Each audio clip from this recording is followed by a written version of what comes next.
Hey everyone, welcome back to another episode of Dead Rabbit Radio Classics, where we listen to some older episodes with new intros, a little insight behind the scenes material.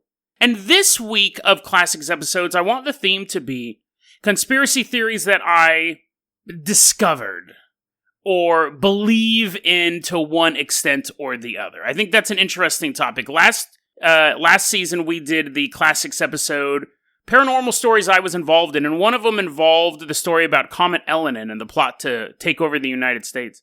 And I liked that episode, and I thought, there's other episodes that involve conspiracy theories that I feel I was one of only a handful of people who have ever really looked into it. The digital TV conspiracy. I really liked this episode for a couple reasons. One, I love it when I can tell three stories at once. I know a lot of people like the deep dives, but I always kind of like the shows like a news show where it's like little bulletins and stuff like that. And I don't like to cram stuff in, but whenever I can tell three stories in their entirety at once, I really like episodes like that. This one has a true crime story about a guy poisoning sandwiches, which is terrifying if you go to school, if you're around anyone who may just be randomly hating you and you eat a sandwich. There's a topic about weird hallucinations people have. And that one, I was listening to it just the other day in preparation for this, and I have answers to none of those questions. I'll let you listen to that one, because I think I go more into detail, but it's how people hallucinate. And then the last one, the digital TV conspiracy. And again, I'll just kind of go over that briefly, because I really go over it in the episode. But there was a time where the government, most of you guys were alive during this, but there was a time, I think you'd have to be 11 if you weren't alive when this happened. But there was a time when the United States, really governments around the world, were paying people to upgrade their television sets to digital TV. And as was going on, this was way before I had a show, and this was also when I was really believed all these conspiracy theories. I used to be a 9/11 truther. I used to believe all of this stupid stuff. Nowadays, I'm able to look at it a little more skeptically, I hope. And I find the entertainment value in all of it. But back then, back in, pretty much my entire life up until the mid-2015s, around there, I was much more believed in conspiracy theories and all sorts of paranormal stuff and everything like that. Now I'm a little more skeptical, or a lot more skeptical, but I remember when this was happening, it was weird because it was truly a They Live moment. And let me say, too, if you haven't seen the movie They Live, which would be shocking to me, but, generations, it's an older movie, just watch They Live. If you're a fan of this podcast, you will be a fan of the movie They Live. And I know a lot of you guys are going, of course, everyone's seen the movie They Live. Not everyone. They Live, you just watch it. It's an old John Carpenter film starring Rowdy Roddy Piper. Or Rowdy. It doesn't matter. He's just very rowdy, and it's a great movie. But it was that moment where I remember having no one to, because I never really talked about conspiracies with my friends, because I believed it. And I didn't want to, seem like a kook. And I wouldn't really even talk about it online. I would research stuff, but I never really interacted with many people online in forums and stuff like that. I was more of a lurker. And I remember I would go on these conspiracy forums, and I'd look at these conspiracy websites, and none of them were talking about what was going on with this digital TV. And I remember thinking, am I the only one who thinks this is weird? And I was. It was really weird. Because you read forum after forum after forum about a flash of light in the World Trade Center. Like all these videos just about this 1 second thing. And you have this massive global switchover going. Nobody raised any questions. I think there's a couple reasons why conspiracy theories are so enduring. I think part of it is people want to make sense of things. I think people are trying to find some sort of logic in the chaos of the universe. Conspiracy theories make everything fit better. Kobe Bryant didn't die in a helicopter accident, which can happen to all of us. He was sacrificed so the Super Bowl could signify the end of the world, or whatever that lunatic was talking about on that past episode. But I've always had, and again, this is a personal conspiracy belief, and this actually, other people have shared this as well, but it's also not popular. The conspiracy theories that you know about, they're all fake. They're all fake, and they're made to divert attention from the real conspiracy theories. So when you hear about Mayan 2012 or the coronavirus, it's supposed to be this world-changing thing, and then it's all diverting your attention from something else, something more important. Every conspiracy theory, every big panic is being used to divert your attention from something else. That is the most jaded conspiracy theory possible. That if you know of the conspiracy theory, it's 100% fake. And it's using you to look at something when the real conspiracy theory you'll never know about is happening. But every so often, like with this digital TV thing, I remember just kind of watching this changeover happening and going, why is no one else even acknowledging that this is weird? Why is this just something that's happening and no one's talking about it? But I can read this entire forum post about Queen Elizabeth doing an interview and her eye slightly shifting to the left proves she's a reptilian.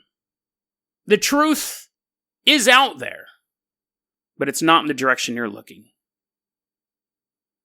So let's go ahead and listen to this Dead Rabbit Radio classic episode 132, Digital TV, The Alien Conspiracy.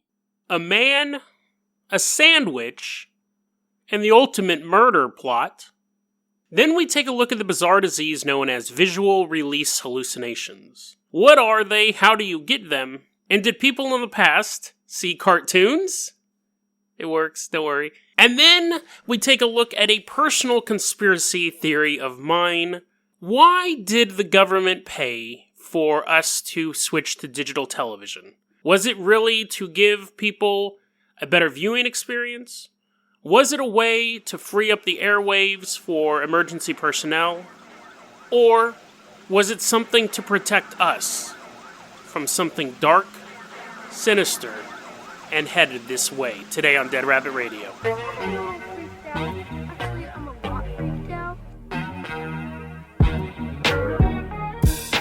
Hey everyone, welcome back to another episode of Dead Rabbit Radio. I'm your host, Jason Carpenter. I'm having a great day. I hope you're having a great day too. We're going to kind of jump into this because we got a lot to cover. I did want to say this real quick though. On a previous episode, I told people to go see Bumblebee. I think most of you guys know, as most of you guys are reaching for the skip button. Give me a second. I think most of my listeners know I'm a big Transformers fan. I did go see Bumblebee this weekend. Check it out. I enjoyed it. It was actually quite different from the other Transformers movies. If you weren't a fan of those, I described it to my little brother, and I said it felt more like an early 2000s superhero film, on the level of like the original Spider-Man or the X-Men movies. The whole movie took place in one location, which, you know what, and I have to say this, I did enjoy the movie, but I have a personal bone to pick with the director. The director of it, Travis Knight, is from Oregon, and the movie is set in California, but the whole movie I thought it was set in the Pacific Northwest because it kind of looked like it. Set it in Hood River, bro. If you're going to make a movie with Bumblebee and Optimus Prime, spoiler alert, if you're going to make a movie with Transformers walking around on Earth, set it in Hood River. Set it in a place. You grew up in the Pacific Northwest, man. Set it in San Francisco? No. And you don't even know it's San Francisco until like maybe the last 10 or 15 minutes of it. They make kind of an offhand remark, and then they show the Golden Gate Bridge at the ending. Set it in Hood River. Set it at least somewhere that I can visit. I would have given my left arm to simply see a film set and see the Volkswagen Bug and all this stuff. I'm like, transform! The director's like, these aren't real Transformers. They're just cars, dude. And I'm like, come on, you can do it, Bumblebee! Transform! But anyways, it was basically on the level of like Herbie or E.T. was more that kind of story. There weren't any of these huge war zones that are pretty typical for the other 5 Transformer films, but there are some robot-on-robot fistfights, which was cool. Definitely had a different feel, but I would definitely recommend going to see Bumblebee. If you've already abandoned the franchise, but you still have a love for Transformers, I think this movie will reignite it. If you're not a fan of Transformers, but you're a fan of, like, bumbling alien on Earth stories, you may like it. But I definitely liked it, but I'm a fan of the source material as well. And again, it really gave a new flavor to the story, to the whole thing. It was weird. I don't know if it was kind of a reboot, kind of a prequel. I kind of feel they did some rewrites, because this movie was being prepped when Transformers 5 was being released, and Transformers 5 totally bombed. Well, it didn't totally bomb, but it didn't make as much money as they thought it was going to, so I'm wondering if they did some rewrites to kind of make it more of a reboot, because it kind of had a toe in each set of water. But in Transformers 5, it explained that Bumblebee actually helped fight the Nazis, and in this movie, Bumblebee leaves Cybertron for the first time. So, and I did a previous episode about the theory that Optimus Prime is a murderous psychopath, and that's Michael Bay's subversive take on American politics. And this one, Optimus Prime is not as a total lunatic killing machine. So, interesting take on the source material, Travis. But I did enjoy it. So, I wanted to go ahead and talk about that, though. I do recommend it. It's a good Christmas movie, especially if you have kids as well. Or you're a kid at heart. And no, I'm not being sponsored by Bumblebee. Or who made it? Paramount? I'm not being sponsored by them either. I'm not being sponsored by anybody. So if you want to sponsor me, hit me up, deadrabbitradio@gmail.com. We're going to go ahead and jump into our first story, though. Our first story, this happened back in June of 2018, so very, very recent. We don't have a lot of details as far as like what's going to happen with this. But if you work in an office or you work anywhere that has a break room, we've all experienced this. Food bandits. Human raccoons is what we call them. Those of us who don't indulge in this. You bring your lunch, you bring your food to work, you put it in the fridge, and then you go later to open it up and get your ham sandwich or whatever you bring in, and there's a bite taken out of it, or it's all gone. I actually think finding it with a bite taken out of it is more insulting, because then someone took a bite out of your food and is so callous they could put it back in the bag. If you just go and it's missing, well, they're both idiotic. But if you go and it's missing, then you think, well, man, someone ate my sandwich. But if someone took a bite out of it and put it back, it's kind of like they're spitting in your face. I have been the victim of human raccoons maybe twice in my life. It doesn't happen very often to me, but it has happened. And I know a lot of people it's happened to constantly. And both times it happened to me, I was so furious, so mad. I was thinking of ways to booby trap food. I was like, oh, maybe I could not wash my hands. And I was like, well, Jason, you don't do that anyways. That's not a booby trap. That's just normally you. But you think of ways to dirty the food, and then you realize that you could actually get in trouble for that if they get really sick, and you're like, ha, I didn't wash my hands. And they're like, Jason, you never wash your hands. I'm like, but this day I was particularly messy. But this story doesn't involve a human raccoon. It involves something far more dangerous. So it's June, it's 2018. We're in Germany. So, I'm going to butcher this name. We're in the town of Schloss Holt Stukenbrock. Actually, I think I got that right. Anyways, so we're in Germany. We're in this town. And this dude goes to eat his lunch. And he's like, looking around. He's like, good, no human raccoons have been here. But for whatever reason, before he eats his sandwich, he looks at it. Now, I've never done that. I've never been like, time for a good meal. Time for me to turn this sandwich inside out, make sure no one's done anything to it. But for whatever reason, he gets his sandwich and he goes, And he lifts the top piece of bread off and he notices there's something smeared, some sort of weird powdery substance smeared on his meat. And no sex joke there. He notices there's something smeared on his meat and he goes, this is weird. I didn't put this on. I did not add any powder to any smellless, tasteless powder to my food. What is this? So he goes to his boss and he's like, hey man, there's this weird powder on my food and I don't want to get too crazy about it, but I didn't put this stuff on here. I don't know what it is. And the boss goes, well, we have video cameras in the break room, oddly enough. And the employee's like, what? You're spying on us? And the boss is like, no. Just forget I said that. But I will go into this room that has all these security monitors that aren't recording the break room, and I will then walk out with an answer of what happened in the break room. And as the employee stood there scratching his head, I don't know if that exchange actually happened. I would question why my boss was videotaping the break room. But they watch the video footage, and they see another employee walk in, pull the dude's sandwich out, and start to sprinkle a powdery substance on the sandwich. And at that point, they're like, what the hell is this? What is this? We should figure out what he did. I guess there's a shorter way to say that, but... And the two guys are looking at each other and they go, what did he do? What did he put on the sandwich? So they must have been suspicious for some point, because at that point, if I had video of someone spreading stuff on my sandwich, I would go directly talk to the person and be like, yo, bro, what'd you do? But they actually had a toxicology report run on the sandwich. And it came back, it was something called toxic acetate. Anyways, the word toxic should be enough for you. It is a tasteless, smellless, highly dangerous chemical that damages your organs. Now, when I said they must have had their suspicions about this, and that's why they had it tested, there was a reason to be suspicious. At this place of business, 21 people died before they were supposed to retire.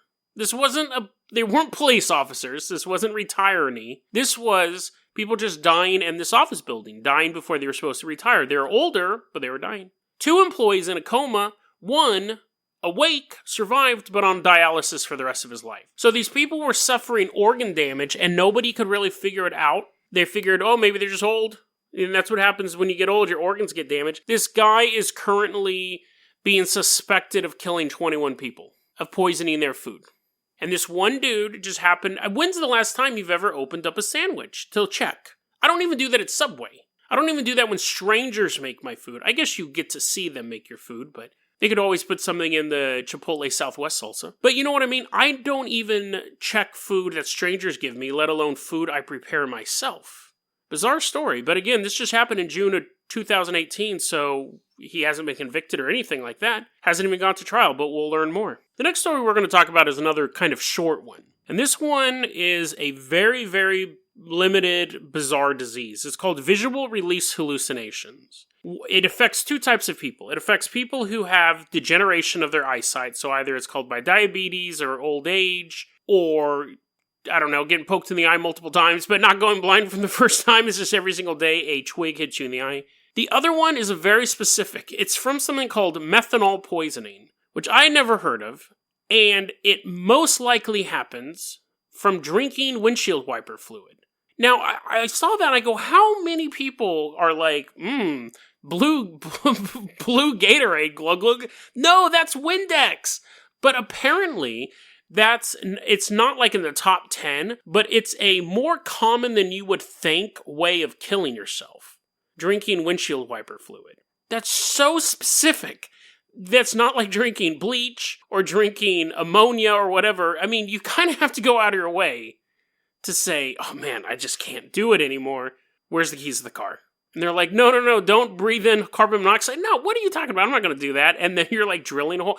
I hate to be making light of it, but that's such a specific thing. Like, why would that be your go-to thing? But it happens, surprisingly, a lot. Drinking windshield wiper fluid. I didn't even know that stuff was toxic. I want to drink it, but I didn't know it could kill you. Anyways, so if you drink too much of this windshield wiper fluid, or you just get poked in the eye multiple times, or you just have diabetes, you can develop visual release hallucinations, or it's also known as the Charles Bonnet syndrome. And this is what you do. It's a set of hallucinations, but they're increasingly bizarre. The first thing is that you'll be sitting there and you'll see an inanimate object. So you'll just see like a stool in the corner. And you go, oh, that's weird. I don't own a stool. And then it's like, disappears. And you're like, Charles Bonnet.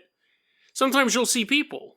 And I'm assuming they're not inanimate. I'm sure they're like walking by and they're like, hey guys, what's up? And you'll disappear. And you're like, I guess I was hallucinating again. Animals, again, you see animals. Now, what's weird is you might be really seeing real people and real animals.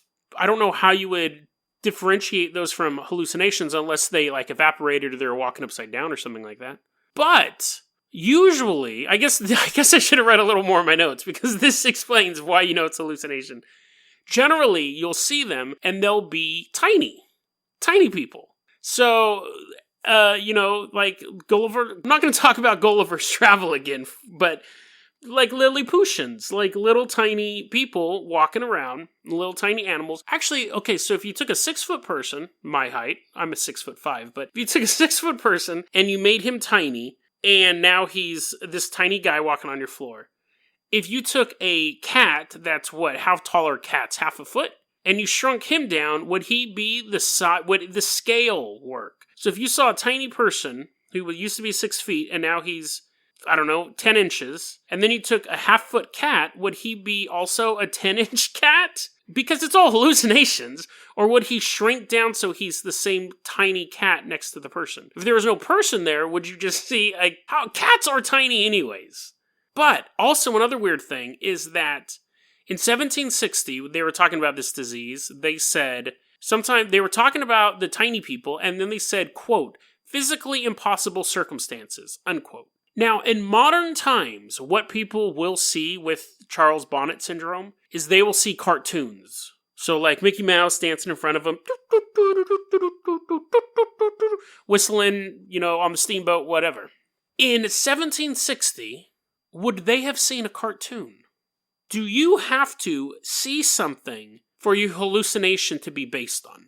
Would they see, like, wood carvings? Would they see, like, just a still image of a... That's kind of creepy. You're sitting in a room and you wake up and there's just, like, a still image of a wood carving man staring at you.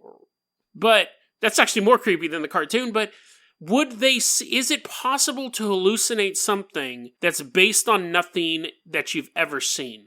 Could somebody... If I was hallucinating, if I had this disease, I may see Optimus Prime and Bumblebee run by in animated form. In 1760, I'm not saying they would see Optimus Prime and Bumblebee, but would they see a cartoon run by them even though they had no concept of what a cartoon was?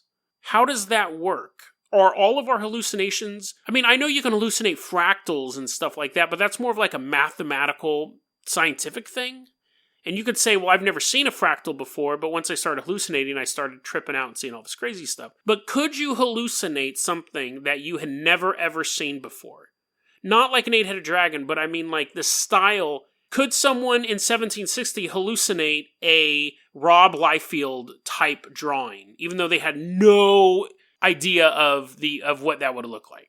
They had no idea of cartoon or comic books or animation or anything like that. Could they hallucinate that? I don't know. Because if humans can create animation, then the animation is something... If humans can create something, then that means the human mind is capable of expressing it? Would a baby know what a cartoon... Could a baby hallucinate a cartoon without ever seeing a cartoon? Because when it sees a cartoon, it understands what it is. Therefore, the brain is capable of processing it. Therefore, the brain should be able to create it itself without having ever seen it in the first place. Does that make sense? When I read that, I thought, that would be crazy. I mean, think about it. You already think you're going crazy. You see your uncle and your dog, they're like 10 inches tall. They're walking through the grass, and you're like, oh, I must be going crazy. And then you turn around the corner, and you see Donald Duck playing a xylophone. And you'd be like, I have no frame of reference for that whatsoever. I've never seen 2D animation before. And here's this guy dancing around. So it's super bizarre. I don't know. But it would fit. That would be physically impossible circumstances if someone was like, no, there was a duck and a mouse and a dog, but it didn't look like a dog. It was tall, but then there was an actual dog there, and the doctor's like, dude, just here. I'm going to size you for a straitjacket and just move on from here. So I don't know. Sometimes it's just a flash of an image. Sometimes it lasts all day long. And watching a Mickey Mouse cartoon for 24 hours sounds... I would just put my eyes out at that point. That sounds like the worst torture possible. Sorry, Mickey. You were the boringest cartoon. I'd rather watch like Huckleberry Hound or something like that. And that was terrible too. Okay, so our last story. Now this one I'm putting out there with a caveat. I have absolutely no proof of any of this at all. This is something that has been like a half conspiracy theory, half really cool story idea that's been cooking in my mind for a long time.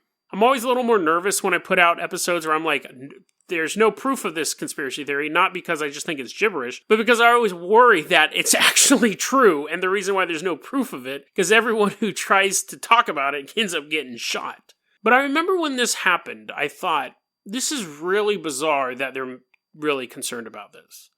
So, back in 2009, the governments of the world, the United Nations was involved in this, said, we're going to move away from analog television, and we're going to move to digital television. We're going to do everything digital. And the US government had a program where they actually gave people money to buy a digital converter. I remember when it was going on and everyone was getting their vouchers and stuff like that. And I thought, why does the government care how good our broadcast signal is? Why is the government actually giving its citizens money to buy a digital converter box? Now, the reason why we switched from analog to digital, the official reason, is twofold. One, it's for better picture quality and sound. And channels could broadcast more programming on like a single channel. So you can have like channel 3 and then channel 3.1 and 3.2 and all that. And the other thing is they wanted to free up the analog airwaves for emergency personnel. And nobody questioned that. And again, this was a worldwide shift. The United Nations said, we need to have everyone over to digital by this date. and countries all over the world switched to it. Not all of them. Some of them, it was a phase in. But why did the United Nations care about the analog signal? Was the jamming up too much so a cop couldn't pick up their radio and say, I need backup, and instead of like reruns of Welcome Back Kotter are playing on it? It didn't make sense to me. It still doesn't make sense to me. But here is my conspiracy theory. Again, no proof to back this up, but it's just a hunch. It's a fanciful hunch. Whenever shows are broadcast in analog form, they're basically bounced, they're basically broadcast as like a circle, and they spread out. Now, low-power broadcasts cannot penetrate the ionosphere of the Earth, and they just stay trapped here. But high-powered broadcasts can leave the ionosphere of Earth, and then they move through space at the speed of light. There's actually a really cool website I'll link in the show notes, where you can see, like, on this day, what star system would be, what show this particular star system would be receiving today. And it's kind of guesswork. But they're saying, a star 44 light years out right now would be watching, something that happened 44 years ago. And they'll show you a little YouTube clip. It's just kind of a neat novelty website. Because once it leaves the atmosphere, it's moving at the speed of light. The first most powerful broadcast to leave Earth would have been, well, according to Carl Sagan, it was the Nuremberg rallies, Hitler's Nuremberg rallies. But that's actually not true. It was Hitler, it still was Hitler, but it was at the 1939 Olympic Games. I think it was 1939. It doesn't matter. It was at the Olympic Games. Do they have Olympic Games in odd years? I think so whatever, 1938. The point is Hitler was the first thing to be broadcast that escaped the atmosphere and went into space. But right now, let's see, if we went 50 years back, that would put us around, you're like, Jason, don't do math right now. That'd put us somewhere around like 1968, somewhere around there, yeah. So they'd be watching footage of America and Vietnam and stuff like that if they were 50 light years out. The question is, really they say, the thing is like, the way that our transmissions are based is because they're that circle, that and not a direct beam. Even if they do get 50 light years out and picked up by something, it'll be very diffuse. It'll be very hard to separate from background information. Now, we've tried to make a beam of information, the SETI, the Search for Extraterrestrial, whatever. They look for aliens. They wanted to make a beam, a super powerful beam, and they shot it up out of the atmosphere. And they said this way it won't diffuse over, the light years. But if they want to watch the video footage of it, the aliens are going to need a array that's 7 miles wide. And if they just wanted the audio, because audio tends to lose itself more, or if they want to watch the video with the audio, they would need an array that was 500 miles wide. So even with this super concise beam, it would be really hard to pick up. So our I Love Lucy episodes, really, they don't have a chance of being picked up. So the first theory that I had was that the reason why we're switching to analog and digital was basically to go black, to go dark. Cable doesn't send out the signals, streaming doesn't send out the signals, internet doesn't send out the signals. It's just these big, high-powerful broadcasting analog towers that would. And so if the government said, listen, we're letting everyone know where we're at, and we're just sending out wave after wave after wave of information of where we're at. And it would be equivalent of you're basically hiding in a forest from a bunch of predators. You're lost in a dark forest surrounded by wolves, and you don't know where the wolves are, and they don't know where you are. And then you break out your boombox and start playing Steve Winwood top volume. And now they know where you're at, and you still don't know where they are until it's too late. They're too close. So the first idea was that we're going to go dark. And then you would have to roll into that all of this SETI building the beam and stuff like that's all fake, that they didn't really do that. The reason why that theory didn't necessarily wash with me is because assuming that NASA's not totally lying to us and all that stuff, we've sent out satellites, we've sent out Voyager, SETI's doing their thing and stuff like that. But what if the reason why we switched to digital television is to not hide ourselves from some other race out there, but to hide them from us? Because it would work both ways. If a broadcast signal was headed towards Earth, the analog stations could pick it up. Now, and I did earlier say you would need a concentrated beam and a receiving array that, 5 to 500 miles long, or 7 to 500 miles long, whatever it was. And that's based on our technology. But what if their technology that's broadcasting is far more powerful and it could be picked up by your local neighborhood antenna?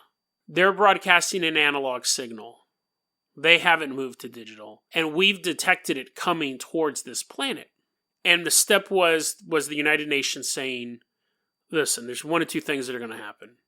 One day, people around the world are going to turn on their televisions, and they're going to begin receiving these transmissions from an alien race, or we just take all of our analog towers offline, and everyone has to do digital. So those waves just pass right through the planet, and we never know that they came. Now, there are still low-power analog antennas in some countries. There are still things like ham radio operators, CB radios, and things like that. But there's a big difference between having, say, 5 billion people watching a signal and 1% of them actually getting enough clarity of what the image looks like to be able to make a determination like something's really wrong here, versus 500 million people on their ham radios, low power antennas, CB radios, what have you, and 1% of them picking up that signal. It's a lot easier to hide if you just say, oh, no, that was just some glitch. But if some guy's just working on his ham radio and one day he picks up, he may log it as something weird, he may record it, but that's a lot easier to dispute than the population of the world picking that up. Because here's the thing. When we talk about aliens, we imagine them to be, you have the fictional aliens where they have their ships, they fly around, they blow stuff up. And then you have the aliens that people say exist, like gray aliens or reptilians or the blonde white people, what are they called? The Luminarians or something. The Pleiadians. And they seem to be, the reptilians are supposedly evil, but it's a very antiseptic evil. It's a very human evil. But imagine getting a broadcast from an alien planet. Imagine if an alien planet saw the Nuremberg rallies, or an alien planet saw news footage of the Vietnam War. Could you even imagine the horrors that could come from an alien planet of their broadcasts? We always see the Greys as kind of just walking around their ship, kind of tooling around with instruments, or the Reptilians, kind of like V, where they're kind of like this regal enemy that eat people, but then they also walk on two legs and stuff like that, and they shapeshift and all that type of stuff. But what if we saw a television broadcast, a true television broadcast from an alien planet? What type of evil and filth and truly, it's alien. Our brains, even a reptilian, is familiar to us. But something from another planet that is evolved along a completely different path that shares none of our DNA, just like I was talking about on the previous segment, can you imagine something that you can't imagine, that you have no concept for? That's what it would be like to see an alien broadcast. Would we even be able to recognize things like individuals in a crowd, some sort of narrative, some sort of character? We wouldn't. You would see an alien broadcast and it would just fill you with revulsion because it is something that is so unnatural for a human to see. You can show me a video of Greys dissecting a human being. You can show me a video of a reptilian eating somebody. Those are still familiar things because I've seen things be devoured and I've seen dissections in science class. But imagine seeing something alien, doing something alien to another alien thing. It would be the definition of H.P. Lovecraft's Cthulhu-level horror. Even if on their planet it was something completely mundane, to us it would be so disturbing.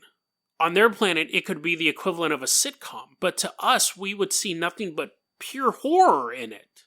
Because what we're experiencing, what we're seeing and hearing is truly incomprehensible to us.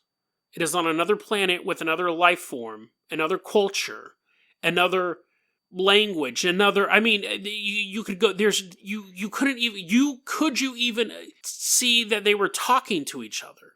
Or would it just be horror upon horror upon horror, imagery and sound that was coming from this alien planet? Whether or not they would ever reach us wouldn't matter. But if we got this alien broadcast and we saw these incomprehensible, inhuman things, it would fill us with such dread we would never want to go out. We would never want to see what's out there. Because we would know that the universe isn't full of life like us, with 2 arms and 2 legs and brains and eyes, and they have power struggles and they're fighting for control of Earth, and the reptilians are over here, and the Greys are here, and the Conformers are here, and the Pleiadians are here, and they have these structures. You have the Starship Athena, you have all this stuff, 2012, Antarctica ice bases. All these things are human concepts. We see the universe in a very Star Trek, Star Wars type of way, where you could go to a bar and sit next to an alien and not throw up because he's so gross and the smell of him is so toxic because he has a different evolutionary path on a different planet that you've never been to. We see it, it'll be like, hey, Spock. Spock would stink like a mofo. Spock would be the most disgusting person you could... Well, maybe not Spock because he's half human, but you know what I mean? Like, you would have these... Well, you wouldn't be able to bang another alien, but you would have these huge differences. It's just like we do it here. When we build a robot that looks too human, or we make CGI that looks too human, it's called the uncanny valley. It makes us sick. Times that by 1,000, and you have what it would be like to look at an alien broadcast. So is that why we went dark? Not to hide us from them, but to hide them from us. Because if we knew what was truly out there in the darkness of space, forget the probes, forget SETI, forget sending these messages of recordings of Beethoven and pictures of a man and a woman. That would all be done in an instant.